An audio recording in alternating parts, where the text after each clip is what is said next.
চলতি আইপিএলের 17তম ম্যাচে 29 বলে 61 রানের বিধ্বংসী ইনিংস খেলেছেন শশাঙ্ক সিং।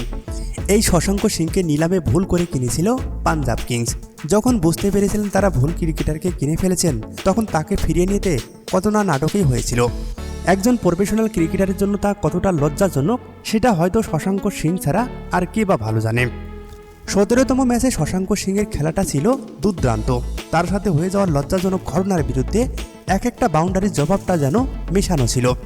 পাঞ্জাবের সেই ভুলে কেনা ক্রিকেটারই গতকাল ম্যাচ জিতিয়েছেন। একেই যেন বলে শশাঙ্ক সিংয়ের নীরব প্রতিবাদ। দুর্দান্ত এক ইনিংস খেলে পাঞ্জাব কিংসের সামনে 200 রানের বিশাল লক্ষ্য দাঁড় করিয়েছিল গুজরাট টাইটান্সের অধিনায়ক শুভমান গিল।